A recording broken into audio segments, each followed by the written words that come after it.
W209 owners. Okay, this is a 2005 CLK320 convertible, cabriolet, whatever.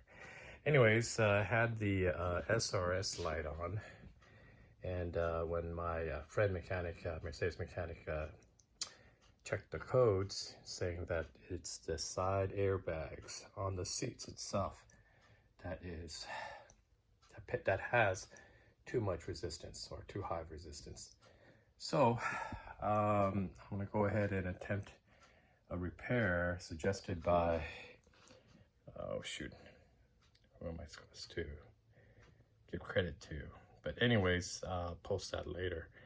At bensworld.org, it is suggesting to get rid of the connectors or the squibs that's connecting under the seat and also in the door sill.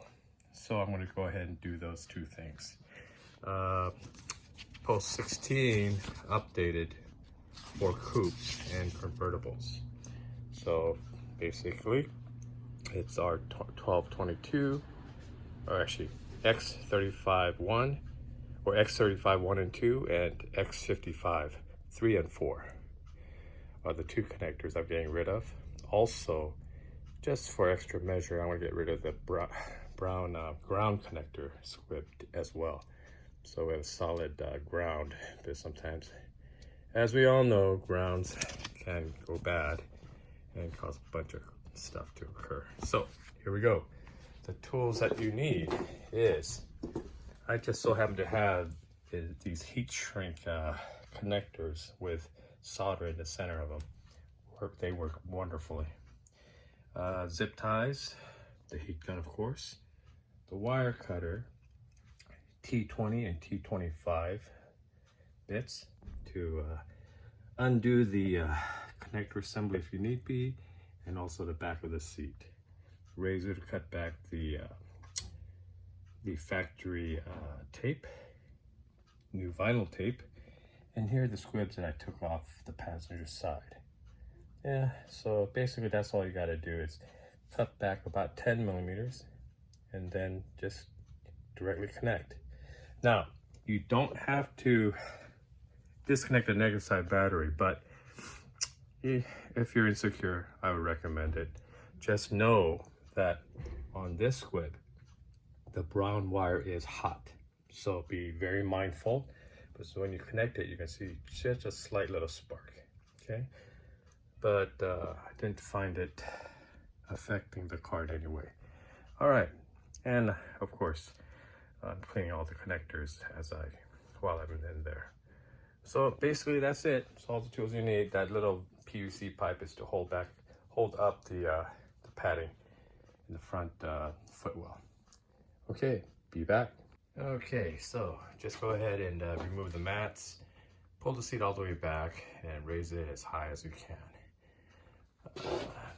The two connectors under the seat for the cabriolet is, well, actually only one, but for me, I'm going to go ahead and direct connect the ground wire here, right there, and this particular one here. This is actually for the side airbags on the seat itself on a cabriolet. So yeah, it's a bitch to remove, so you know, I'm not going to play around with it. I'm just going to cut it off right here and take it off.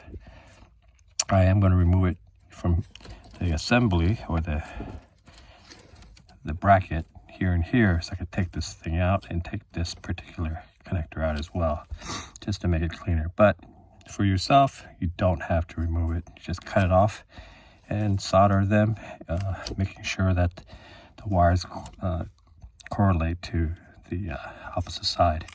What I discovered is this red-blue is pink on the other side, and this purple-white is another striped color on the remaining one. Yeah, but luckily brown is ground, so there shouldn't be a problem. Now, as far as the door sill is concerned, you do need to remove the side panel here. Please note there is a cover here where the T25 sticks in, or the T20. It's one of the two. Anyways, and you remove this strip, And then this particular sill molding is clipped on by like 4 or 5 clips, metal clips, so be mindful of it. And just then you prop this particular cover up using my PVC to hold it up in place. You probably don't need to do that because I found nothing under there. Really, everything will be behind this particular wall here. Okay. All right. I'll be back as I splice. Okay, so with the side sill and the cover lifted up and this panel separated by 3 clips, it's this particular connector, or the squib, that's the door separator connector, whatever.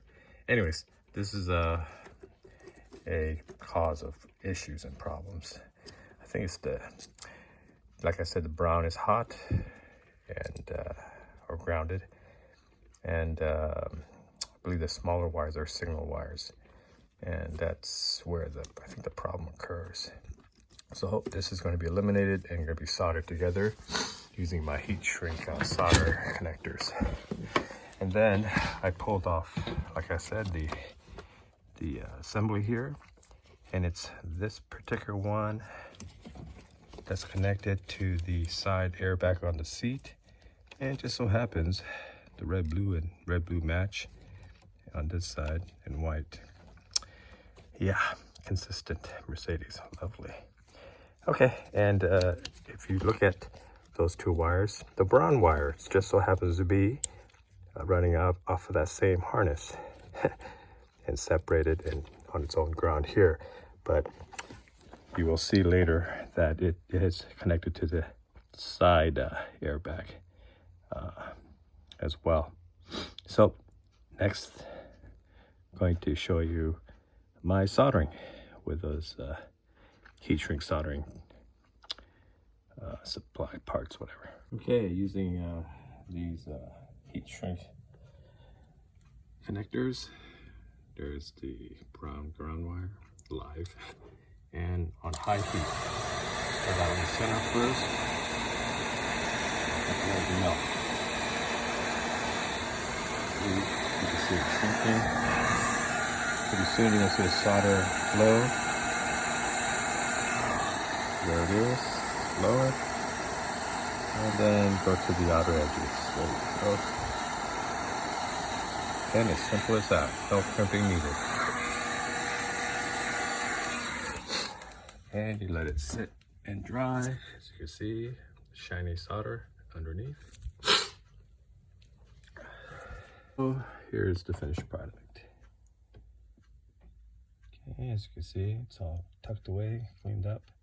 So the ground to the right and the SRS side airbag connector to the left are gone. They're directly connected and hopefully not create a resistance, all right, because of the faulty squib.